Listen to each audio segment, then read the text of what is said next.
Euskal Herria es mi tierra madre, un país al que amo apasionadamente, una tierra mágica y antigua de una belleza sobrecogedora. Nos gusta pensar que nuestra historia como pueblo es un misterio único e indescifrable, una historia romántica envuelta en viejas creencias, sin nombres ni fechas precisas. Pero eso no es historia.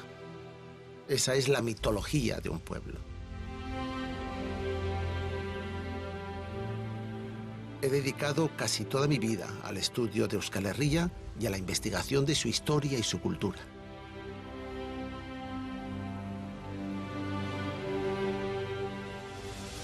En enero de 1793 fue guillotinado en París el rey de Francia y de Navarra, Luis XVI. Este fue uno de los momentos más dramáticos de la historia de la humanidad. A pesar de que París pueda parecer muy alejado, la verdad es que la revolución estalló como una bomba inesperada en el corazón de la sociedad vasca y cambió el rumbo de su historia para siempre. ¿Cómo vivieron los vascos la Revolución Francesa? ¿Y cómo impactó la revolución en un mundo tan tradicional como la Baskonia de aquellos años? Para encontrar una respuesta a estas preguntas quiero invitarles a un viaje en el que descubramos juntos una nueva historia de los vascos, más allá de los mitos y las leyendas. Quiero contarles una historia de Baskonia.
La Revolución Francesa no empezó con la ejecución de los reyes.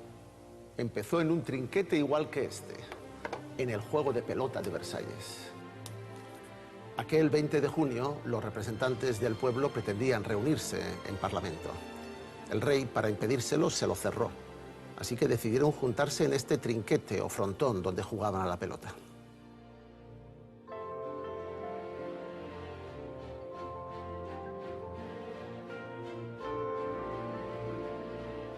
...577 diputados juraron no separarse hasta dar a Francia una constitución basada en los ideales de libertad, igualdad y fraternidad de todas las personas.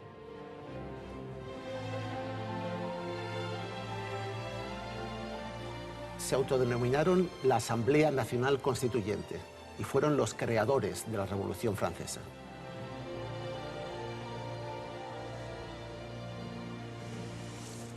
La revolución fue un periodo histórico corto, apenas duró unos pocos años, pero fue tan radical en sus ideas y tan acelerada en acontecimientos que cambió el mundo tal y como se había conocido hasta entonces.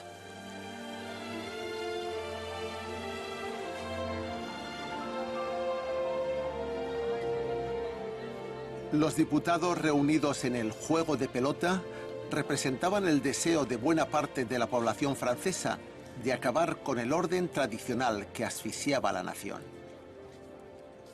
A este orden tradicional es al que los revolucionarios denominaron despectivamente el antiguo régimen. Un régimen dominado por un rey y una reina con poderes casi absolutos, que llevaban una vida de lujo obsceno en sus palacios, mientras el pueblo no podía ni comprar pan para sobrevivir.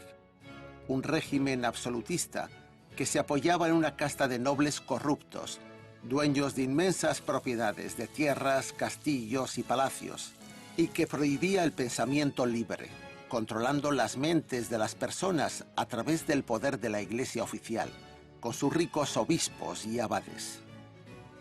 Contra los abusos de este régimen se unieron los diputados de la Asamblea Nacional.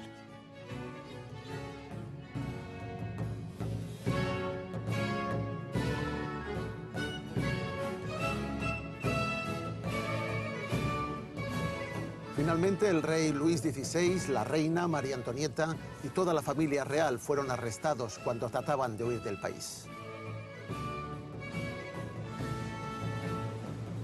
En la Asamblea Nacional se reunieron diputados procedentes de toda Francia y, entre ellos, los representantes del Bildschar de Lapurdie.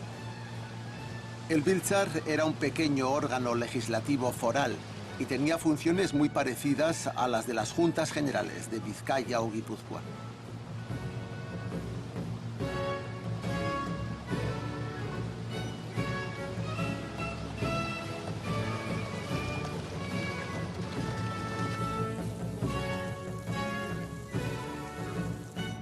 En representación de las juntas de Lapurdie estaban los hermanos Dominique y Dominique Joseph Garat y Diart, excelentes oradores y abogados, euskaldunes de lengua madre, hijos del médico de Ustaritz. Los hermanos Garat pertenecían a los círculos de vascos cultos y liberales de espíritu ilustrado, que leían la enciclopedia y creían en la bondad universal del ser humano y en la razón como valor supremo. Pero tenían un fuerte arraigo en Euskal Herria y defendían la cultura vasca.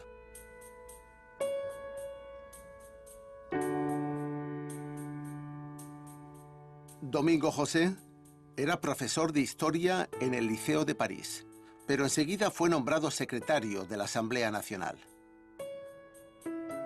Los Garat fueron los primeros vascos que empezaron a tener protagonismo en la Revolución Francesa desde su fase inicial, y lo mantendrían durante las décadas siguientes, incluso en la época de Napoleón. Como diputados de la Asamblea, los hermanos Garat aprobaron en aquellos primeros meses de la Revolución 2 leyes que cambiarían por completo la vida de Lapurdie y del resto de Iparralde.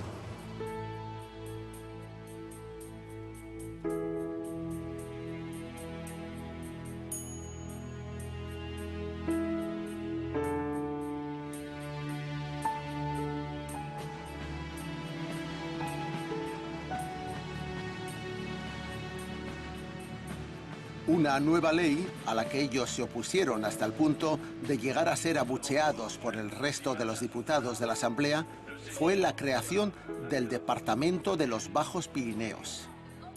Unía a las provincias vascas de Iparralde con el Bearno, en un departamento único, gobernado desde Po.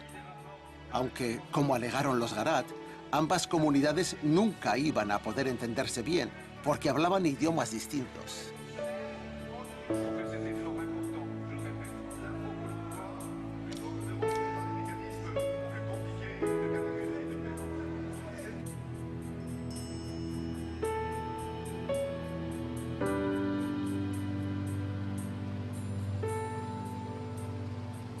Organizada en y desde París, la revolución pretendía acabar con las diferencias entre regiones y con los privilegios antiguos. Pero lo primero que hizo fue eliminar los fueros tradicionales y crear una serie de departamentos administrativos artificiales.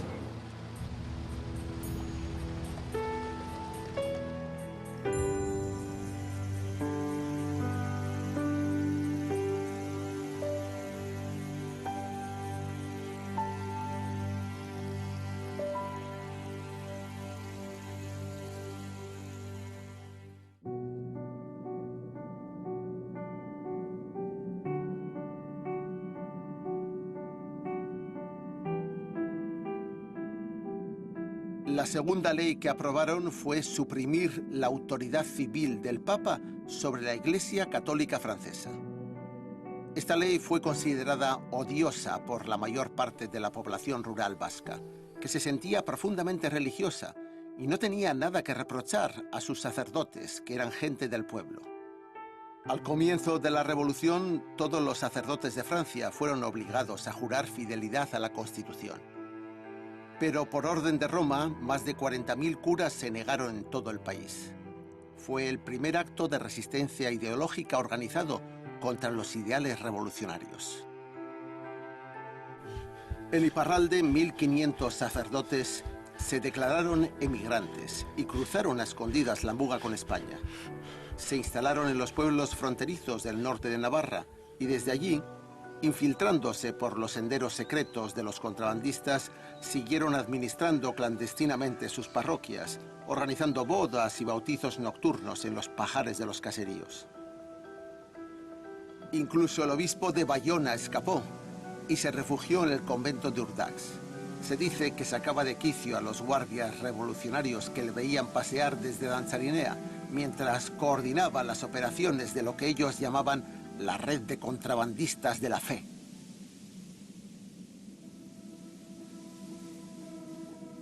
El problema religioso y la manera tan radical en que fue tratado por los líderes revolucionarios fue la clave del fracaso de la revolución en Euskal Herria. La población vasca apoyaba mayoritariamente a sus clérigos. Los consideraba hijos del pueblo. Los curas y frailes eran personas queridas y conocidas desde la infancia y que hablaban su misma lengua. Por este motivo, los vecinos les ocultaron en la clandestinidad y frecuentemente se negaron a asistir a las misas de los curas constitucionales nombrados desde París. La primera consecuencia dramática de este estado de rebeldía fue que muchos curas vascos fueron perseguidos y algunos arrestados y fusilados. Prácticamente lo mismo ocurrió con algunas feligresas piadosas consideradas mártires, como la joven saretar Madalen de Larralde, de 16 años, que fue fusilada por haber ido a Vera a recibir los sacramentos. A fines de 1792, la revolución pisa el acelerador. Se aprueba una nueva constitución y se declara abolida la milenaria monarquía francesa. Luis y María Antonieta, reyes de Francia y de Navarra, aún no lo saben, pero están a punto de morir ejecutados.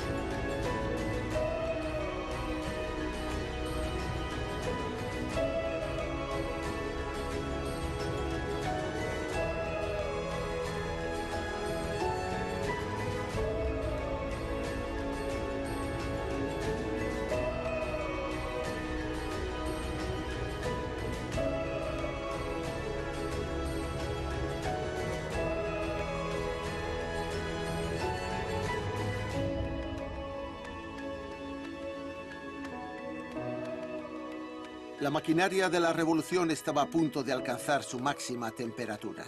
París ardía y los líderes más extremistas querían reinventar el mundo y liberarlo de las viejas supersticiones, rompiendo para siempre con el pasado. Creían que la historia empezaba con ellos.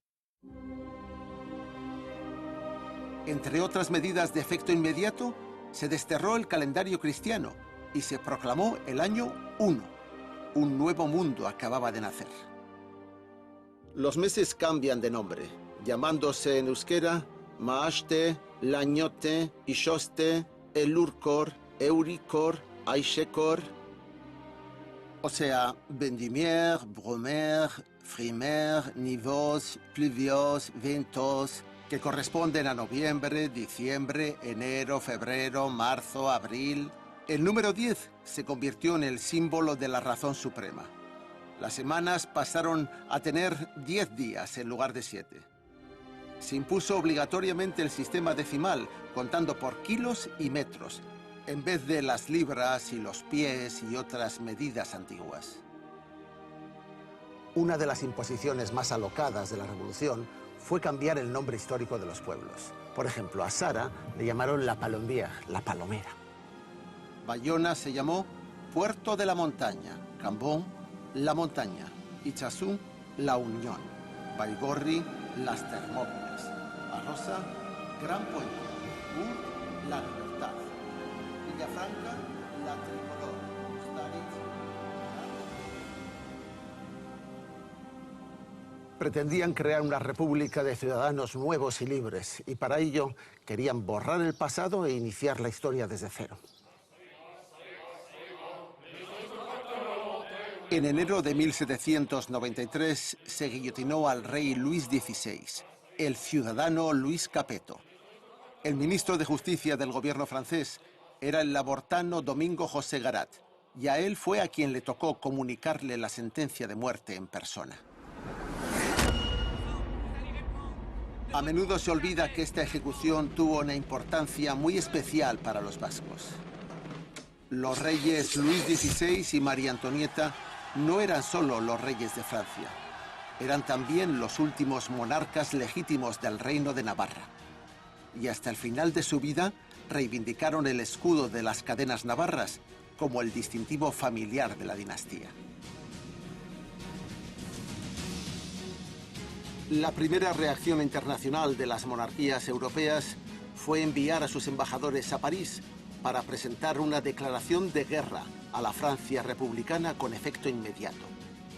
Todas tenían pánico de que las ideas revolucionarias se contagiaran a sus reinos.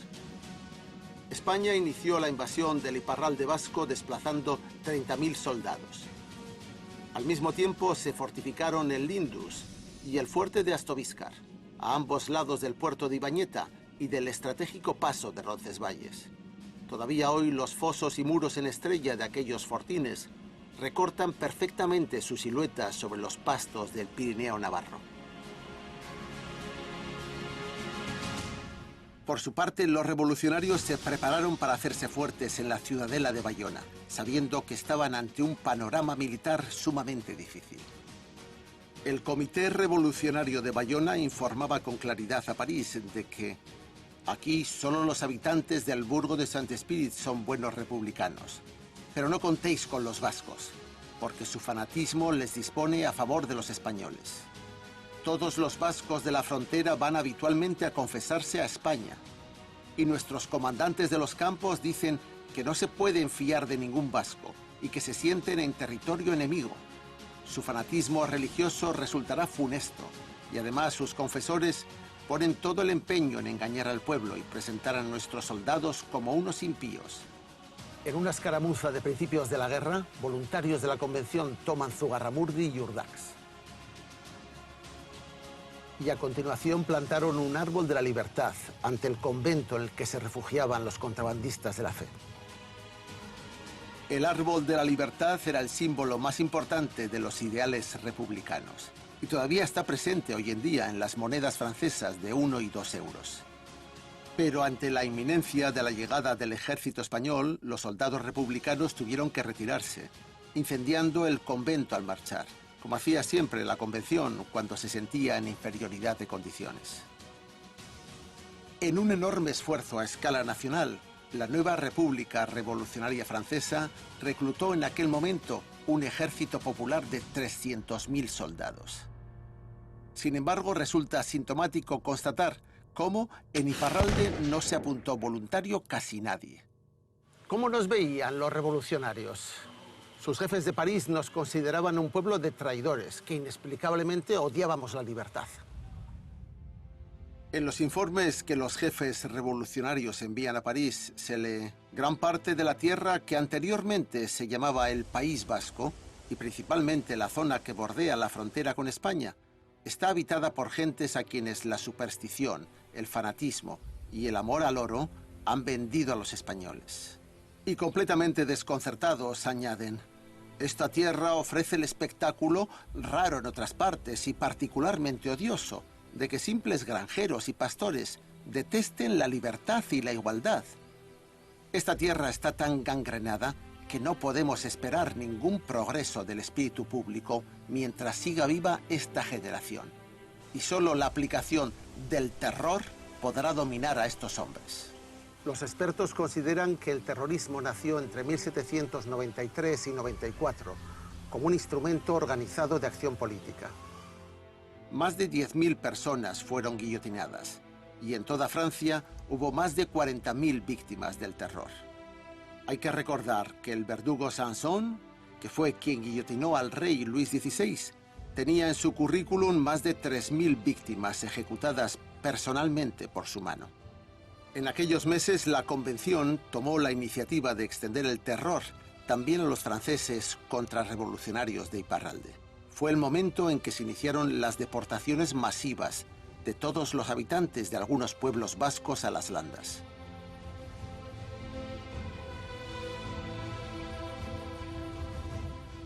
Pueblos como Sara, Azkain o Itxasu fueron vaciados a punta de bayoneta y toda su población fue llevada en largas filas, sin ropa adecuada ni alimentos, hasta Capbreton, donde muchos morirían de hambre, cansancio o enfermedad.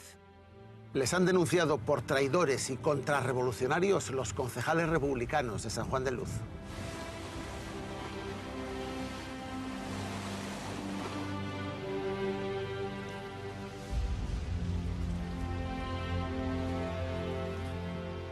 Y al pasar por las calles de Siburu, Don Iván Eloitzún o Bayona, donde casi todos los burgueses estaban imbuidos de los ideales extremistas revolucionarios, les insultaban y escupían. Se estaba produciendo una terrible fractura política y social en la sociedad vasca.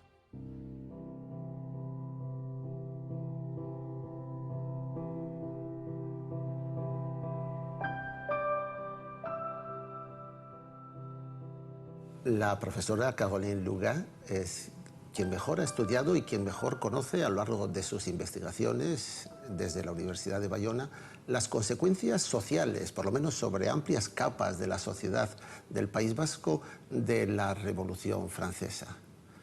Le queríamos preguntar algunas dudas que tenemos sobre los acontecimientos que sucedieron durante aquellos breves e intensísimos años y qué consecuencias tuvieron efectivamente sobre la población local.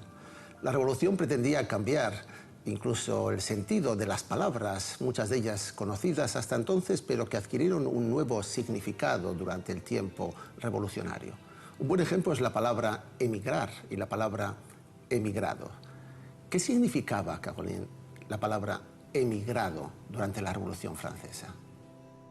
El emigrado de la Revolución abandona el territorio francés para irse al extranjero, mientras que hoy, cuando hablamos de migración, se trata de extranjeros que entran en un territorio nacional, es decir, totalmente lo contrario. ¿Qué motivaba? ¿Cuáles eran las causas o motivaciones de quien pretendía emigrar, salir y abandonar Francia? Si hablamos de la definición emigración, se supone que designa a las personas que abandonan el territorio francés después de los acontecimientos revolucionarios del 14 de julio de 1789. Hasta 1792, digamos, quienes emigran son las personas que rechazan la revolución. Personas que no están de acuerdo con los cambios políticos, jurídicos y sociales. Con esta Constitución Civil, unos meses más tarde, también se va a obligar a los curas, al clero en general, a prestar un juramento cívico. Jurar fidelidad a la Constitución. Esto va a provocar una fisura, una fractura en el clero.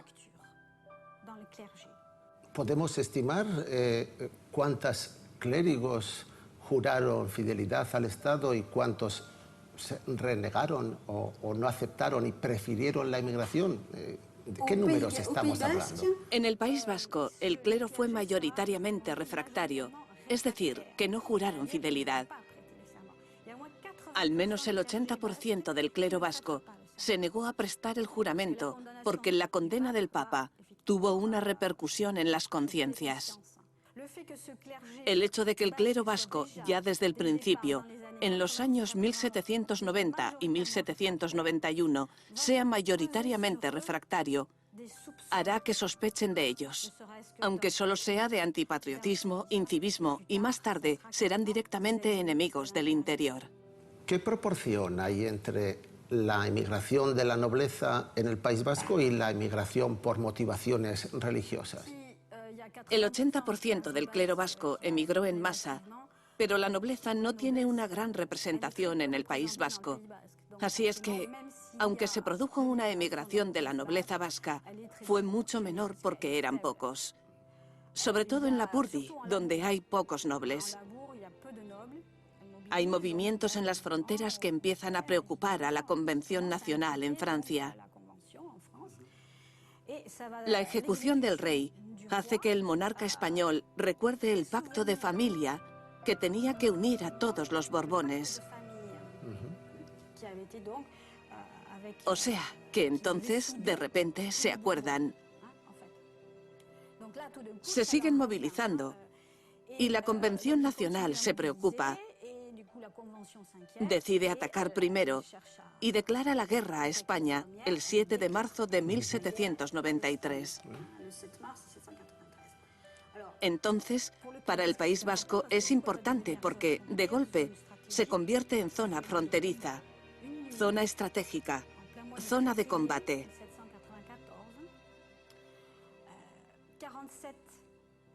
Una noche, en pleno mes de febrero de 1794, 47 soldados de un regimiento de cazadores de Itsasu, con base en Itsasu, desertaron. Después de haber comido una estupenda comida en un albergue de Itsasu al que habían dado oro, desertaron. Esos 47 cazadores desertan y no están solos. Les siguen propietarios de casas y otros habitantes del pueblo. En cuanto se extiende la noticia, los representantes en misión vuelven a convocar a la Sociedad Popular de San Juan de Luz y retoman la idea de la deportación. 4 meses más tarde, esta vez sí, se hace efectiva. La decisión se toma en pequeño comité, sin público, y en cuanto se toma la decisión, se envía un destacamento. Entran en las casas, sacan a los habitantes tal cual, aunque no estén vestidos ni calzados. Les sacan de las casas y primero los llevan a la iglesia. Les encierran en la iglesia. El decreto de deportación indica claramente que hay que deportarlos a al menos 20 leguas de la frontera, lo que significa a un mínimo de 60 kilómetros de los pueblos. Las comunidades que los acogen ya tienen dificultades para alimentar a su propia población. Se encuentran con cientos de deportados que llegan y no saben qué hacer con ellos, dónde llevarlos, cómo alimentarles. Solo al cabo de 3 o 4 meses, por humanidad, se les permite trabajar, vivir en casa de los habitantes, trabajar y ser remunerados por su trabajo, y tendrán condiciones de vida mejores. Pero las familias están separadas. Los ancianos por un lado, los niños por otro. Se separa a las familias. Fue un fenómeno violento.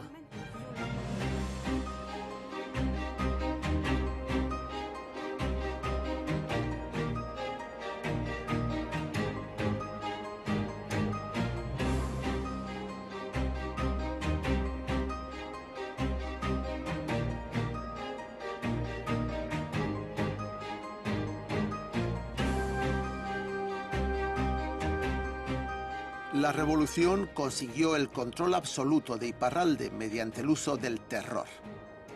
Inmediatamente el gobierno republicano concentró en la zona fronteriza un enorme ejército revolucionario, al mando del mariscal Moncey. El ejército penetró en secreto por el valle de Aldudes y reventó la frontera por este punto, por el collado de Verderitz, donde no había defensas preparadas para detenerles. Sin darles tiempo a reaccionar, los revolucionarios saquearon el Baztán y 2 días más tarde cogieron a Guipúzcoa por sorpresa. La revolución había dejado de estar a la defensiva y había pasado al ataque con todas sus fuerzas. Baskonia fue su punta de lanza para asaltar el Reino de España.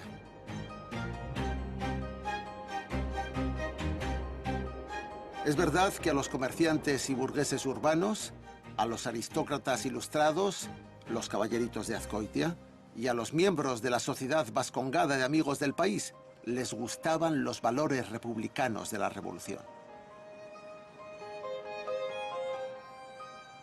El diputado general de Guipúzcoa, José Fernando de Chave, abrió de par en par las puertas de la provincia a los franceses.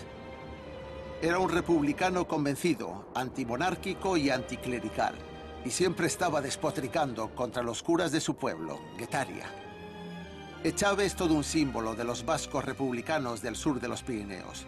Un hombre muy alto, guapo, con larga melena blanca, que vestía siempre el chaleco de largas solapas que pusieron de moda los jacobinos, y era de una franqueza y honestidad personal incorruptibles.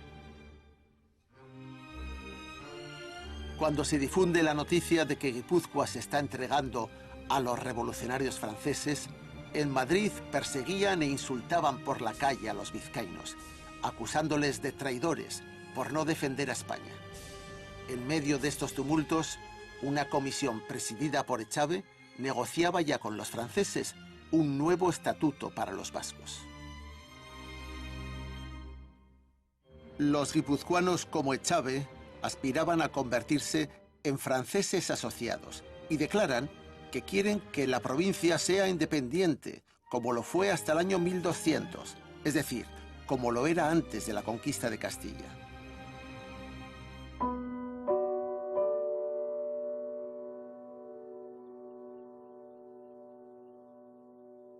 Frente al grupo mayoritario de guipuzcoanos afrancesados, en Arrasate, los propietarios rurales, el clero conservador y los representantes de los labradores de los 18 pueblos que aún no se habían rendido a los franceses, formaron su propia Junta General y llamaron a la población a defender al rey, la religión y la patria.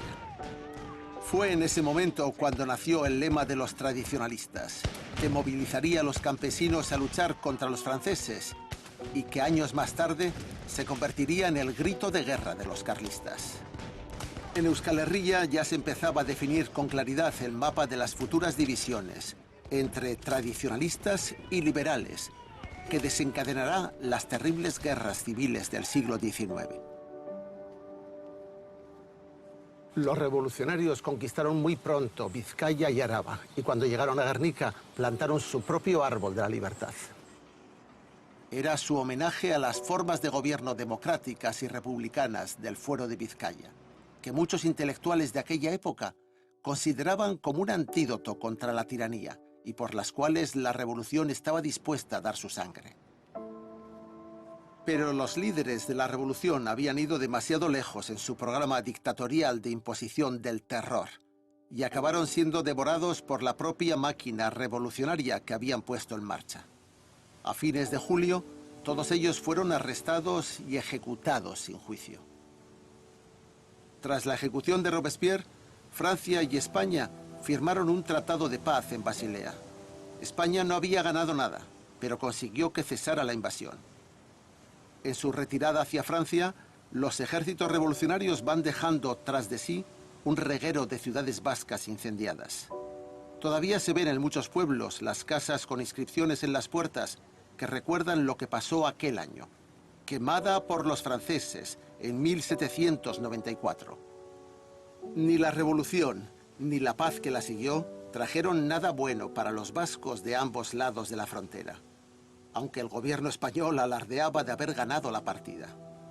La mayoría popular vasca, a ambos lados de la frontera, no quiso ser liberada por una revolución atea. En Iparralde muchos fueron reprimidos, mientras que en Hegoalde solo unos pocos se enfrentaron directamente a la revolución.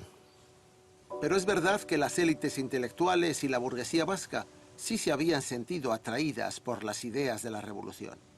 Creyeron que en un futuro próximo podrían tener una forma de gobierno más libre y al mismo tiempo compatible con la identidad política de los vascos. Entre otras cosas, pensaron que los revolucionarios franceses respetarían los fueros vascos, aunque en esto se equivocaban. Pero, ¿qué ocurrió después, cuando Napoleón se corona emperador? ¿Qué consecuencias tuvieron estos nuevos cambios en las tierras de Baskonia?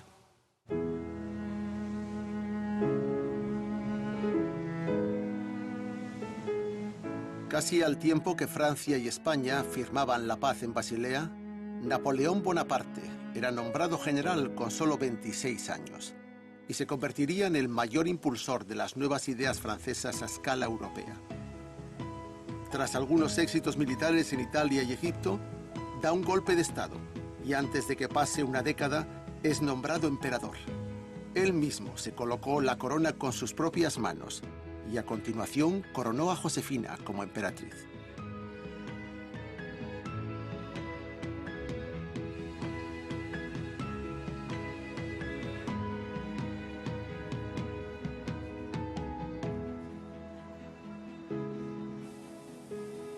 El paso de la revolución dejó en Baskonia un panorama desolador. Pueblos quemados, ayuntamientos endeudados por gastos de guerra, el comercio arruinado, las ferrerías hundiéndose en picado y los caseríos en crisis irreversible. Además, la sociedad vasca había quedado profundamente dividida por temas fundamentales como la religión, la forma de gobierno y el modelo de relación con los estados español y francés. Estos conflictos se habían cerrado en falso. Las generaciones posteriores a la revolución tuvieron que enfrentarse a las ideas revolucionarias con toda su virulencia, aunque con rostros nuevos y nuevos protagonistas de la historia.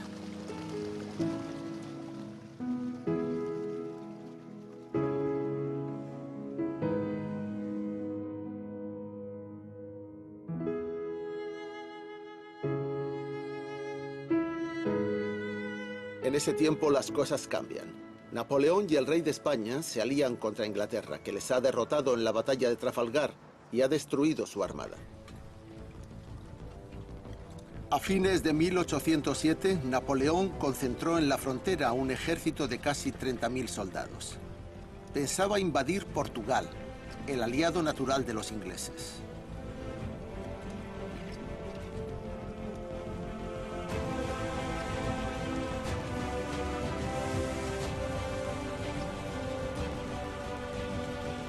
Los franceses pasaron el Bidasoa y se instalaron en los pueblos más importantes.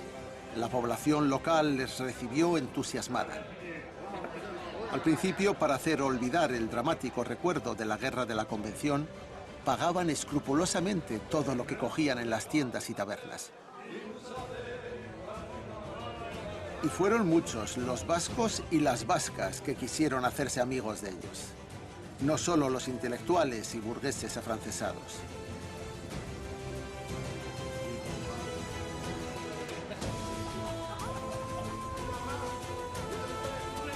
Por ejemplo, la recepción que les dieron los vitorianos fue extraordinaria.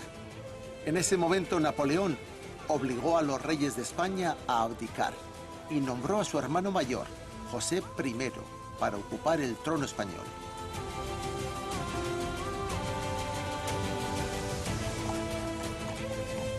Algunos sectores conservadores de la población vasca se resistieron, aunque mucho menos que en Madrid, formando guerrillas populares. Entre los que tomaron las armas para resistirse a la ocupación de Napoleón estaban el famoso guerrillero guipuzcoano Artxai Jáuregui, el pastor, y su joven ayudante, Tomás de Zumalacárregui, que montaban emboscadas a los correos y patrullas francesas en defensa del rey legítimo de España, de la patria española y de la religión. Lo que ocurrió en los años de dominio napoleónico en Baskonia es que todos los temas que habían quedado pendientes de la revolución volvieron a aflorar, agudizados unos pocos años más tarde.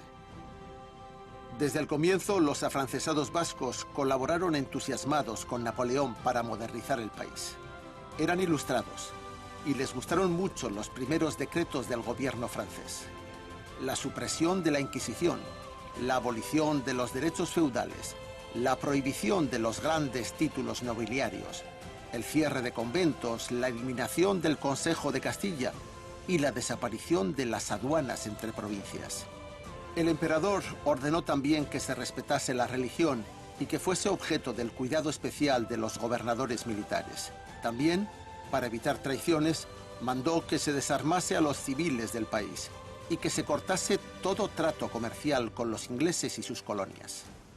Napoleón pretende difundir por toda Europa los principios básicos de la revolución, aunque de un modo personalista y autoritario.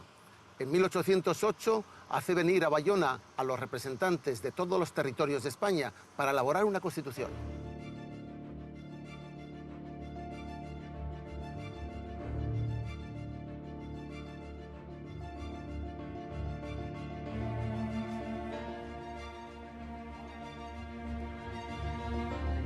Hay dos vascos entre ellos: el marqués de Montermoso, delegado de Álava, y el bilbaíno Mariano Urquijo.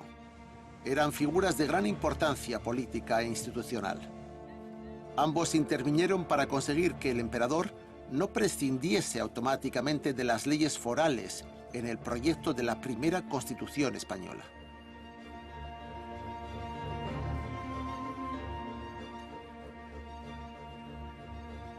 Le dicen que estaría muy bien dar a España una constitución, pero que las provincias vascas no la necesitan, porque tienen sus propios fueros, que además son democráticos e igualitarios.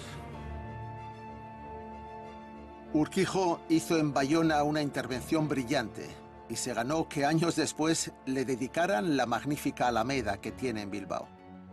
Mariano de Urquijo, un político culto y elegante, como refleja el cuadro que le pintó Goya, siempre se distinguió por su amor a Vizcaya y por su hostilidad hacia los Borbones, al clero y a los grandes nobles de España. El rey José I supo valorarle, le nombró ministro de Estado y Urquijo no le abandonó nunca, siguiéndole hasta el exilio en Francia. También el diputado alavés, el marqués de Montermoso, sería distinguido por sus méritos y proximidad a los franceses. En Madrid no comprendieron en absoluto su postura. Se corrió la voz de que los delegados vascos habían traicionado a la monarquía española para formar una patria independiente.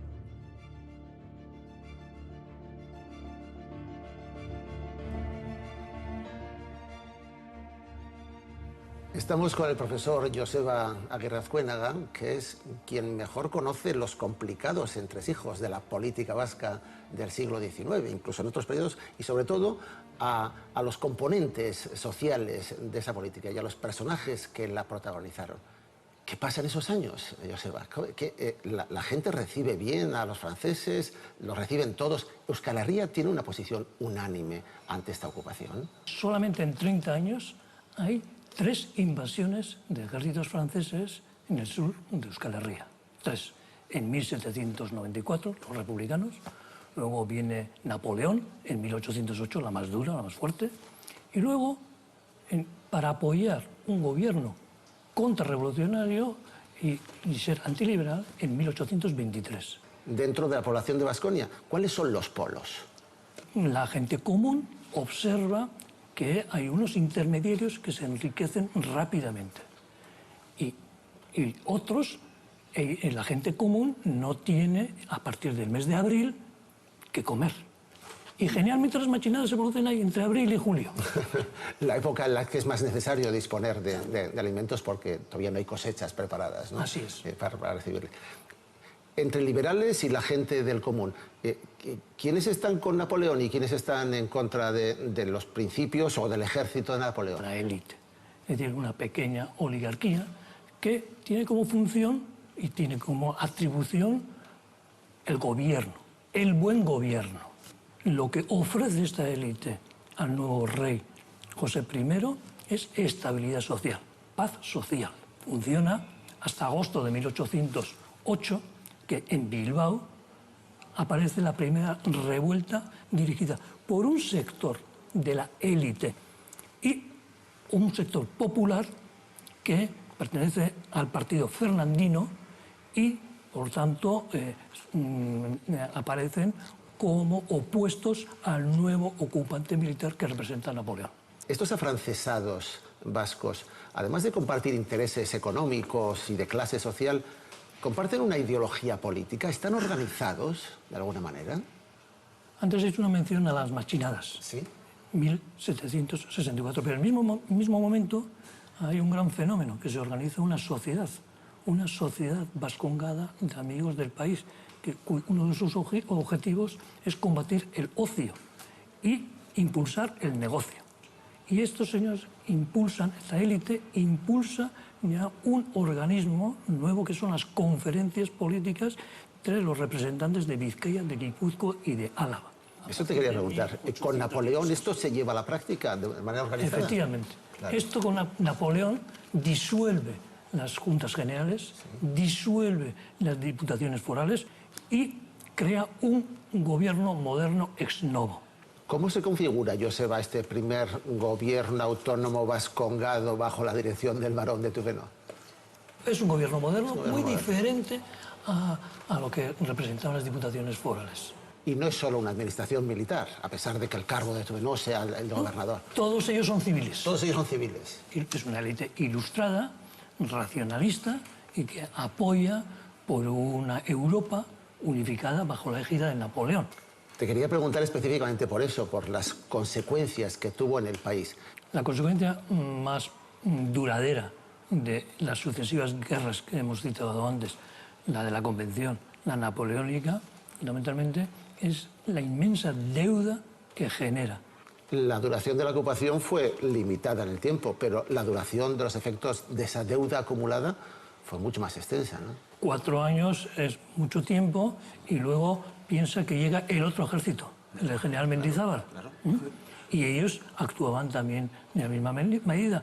El general Mendizábal convoca la Asamblea General, la Junta General, cuando llegan a un acuerdo para incrementar los impuestos. ¿Y cómo se recaudaban esos impuestos? Pues estos impuestos se recaudaban con una guarnición militar. Así que era una recaudación inmediata. Era forzosa. Y forzosa, y manu militari.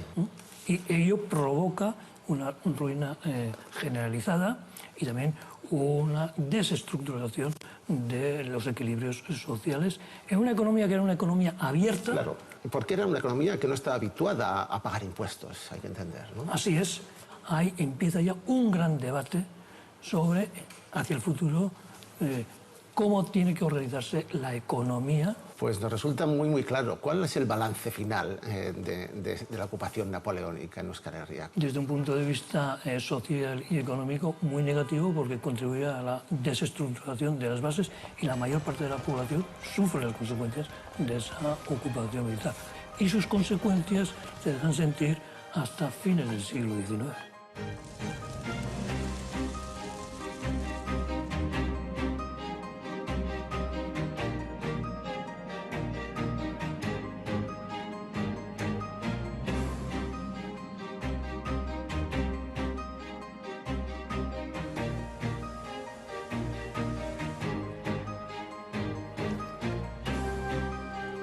Mientras tanto, en Iparralde, Domingo José Garat se había convertido en un intelectual influyente de la Francia imperial de Napoleón y había desempolvado sus viejos proyectos a favor de los vascos.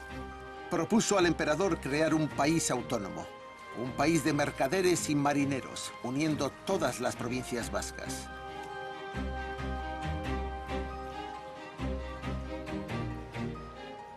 Pretende llamar a Baskonia la Nueva Fenicia, porque cree que los vascos tienen un talento especial para navegar y podrían competir comercialmente con los ingleses dominando el tráfico naval como los antiguos fenicios.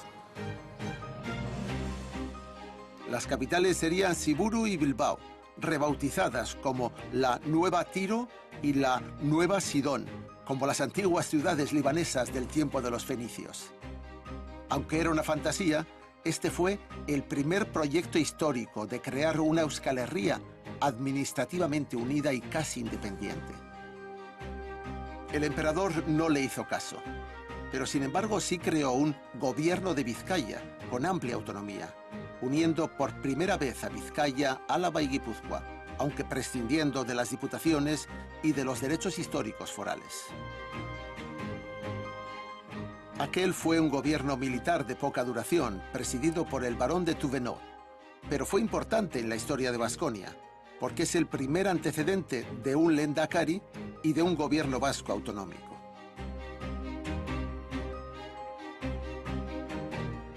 En realidad, Napoleón le está quitando a su hermano José el gobierno de la mitad norte de la península. Pero los vascos de Vizcaya, Araba y Guipúzcoa recordarían esta época como un periodo en el que fueron casi independientes de Madrid.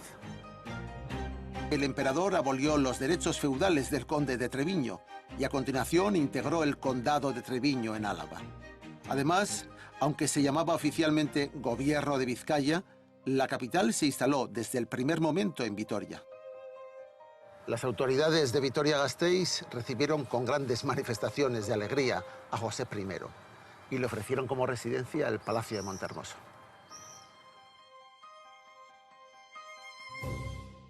se conocieron en Gasteiz, en este mismo palacio.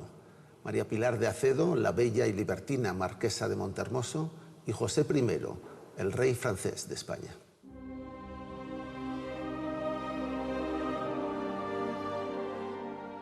Esta mujer y su marido pertenecían a un grupo social muy importante en aquella época, el de los afrancesados, los colaboradores del Imperio francés.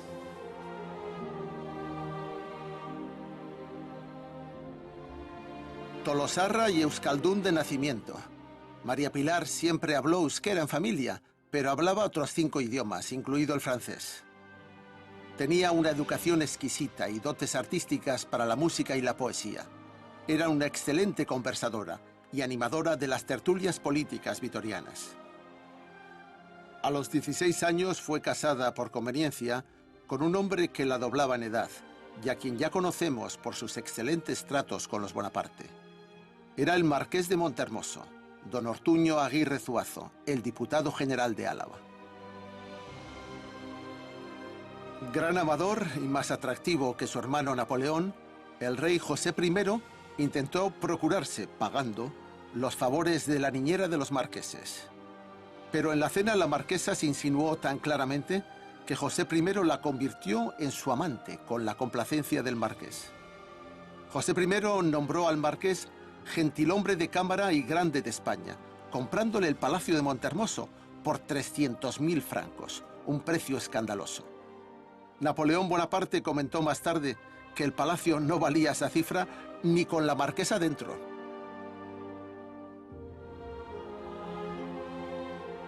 Dos meses después, el rey y los Montermoso se asentaron en la corte de Madrid. Dicen que muy pronto el populacho madrileño empezó a cantar coplas como «De Montermoso la dama tiene un tintero, en el que moja la pluma José I».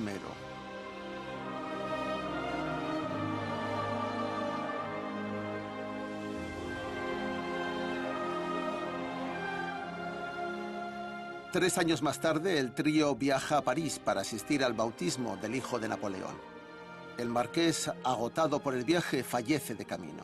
Y así la marquesa se convierte en la favorita oficial del rey y le acompaña en la huida a Francia, no regresando jamás a Vitoria ni a Tolosa. Pero María Pilar y su marido no fueron los únicos afrancesados vascos convencidos. Hubo muchos otros como ellos, y el ejército inglés hizo pagar a nuestro país un precio muy alto por su colaboración con el imperio de Napoleón. La intervención del ejército británico del duque de Wellington puso fin en 1813 a la ocupación imperial francesa de Baskonia. Hasta que llegaron los soldados británicos, ni las autoridades ni la población vasca protagonizaron ningún movimiento importante de resistencia patriótica contra los franceses. Para el duque de Wellington, el diagnóstico estaba muy claro. El país de los vascos era un foco de afrancesados bonapartistas entusiastas, a excepción de unos pocos navarros y de algunas partidas de guerrilleros conservadores y tradicionalistas. A los vascos había que hacerles la guerra a muerte, y lo hizo. La ocupación napoleónica tuvo un final dramático y dejó huellas terribles en la población vasca, sobre todo en las capitales. Gasteiz, que había sido la última corte de José I, estuvo a punto de ser saqueada durante la batalla de Vitoria y solo se salvó gracias a la intervención personal del general Álava.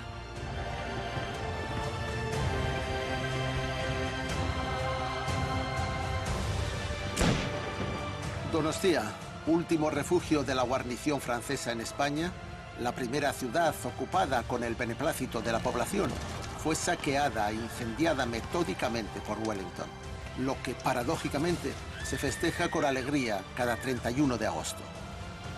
Anteriormente, durante 5 años, lo que los donostiarras habían festejado no era el 31, sino el 15 de agosto, día del cumpleaños de Napoleón Bonaparte. Pero al concentrarse en Donostia los últimos restos del ejército de José I en su repliegue hacia Francia, estaban firmando la sentencia de muerte de la ciudad. Las tropas anglo-portuguesas al mando de Wellington sitiaron Donostia por tierra y por mar y la sometieron a un brutal bombardeo de miles de proyectiles hasta abrir una gran brecha en el frente de su vieja muralla. Por la brecha penetraron al asalto los soldados ingleses, con permiso de sus oficiales para robar y destruir todo lo que quisieran. No se sabe cuántas mujeres fueron violadas aquel 31 de agosto de 1813. Probablemente la mayoría de las que habían permanecido en la ciudad. Así que es dudoso que ninguna donostiarra con memoria histórica tenga nada que celebrar en este aniversario. A continuación, la ciudad fue completamente incendiada. Solo se salvaron de las llamas 35 de las 600 casas que había en la parte vieja. Contra lo que algunos suponen, el incendio no fue causado por el bombardeo, sino que fue un castigo planificado e innecesario contra una población desarmada que ya se había rendido. Sin salir de Baskonia, todavía unos meses más tarde, en Bayona, el barón de Thuvenot se encerró tras las murallas con los últimos fieles del ejército de Napoleón. Con algunas salidas por sorpresa, hacía sufrir a los generales ingleses, causándoles numerosas bajas. Así continuó prolongando su resistencia hasta 3 semanas después de la abdicación del emperador Bonaparte. Tardó más que nadie en rendirse, pero aquí terminó todo.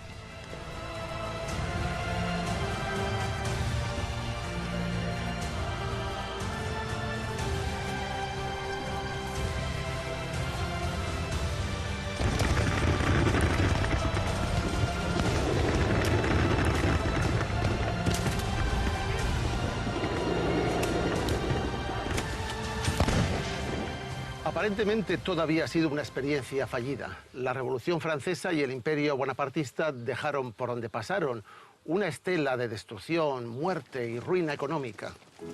Y además radicalizaron las contradicciones internas entre la población vasca, encendiendo una serie de conflictos que muy pronto desembocarían en una guerra civil.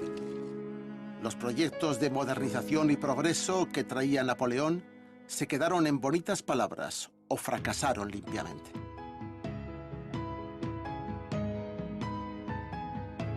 Y sin embargo, ya nada sería igual que antes. En aquel tiempo revolucionario, nuestro país ensayó fórmulas políticas, instituciones y sistemas de gobierno más participativos y democráticos que antes no existían y que posteriormente serían refinadas y nos llevarían a sociedades más justas. Aquel fue el momento en el que muchos vascos tomaron por primera vez conciencia política, no solo cultural, de ser una nación diferenciada. Y lo que quizás sea más significativo, en esos años se inoculó en la sociedad un virus contagioso, basado en las ideas de libertad e igualdad. Un virus que se difundió epidémicamente y que cambió la historia del mundo, haciéndolo más libre y mejor.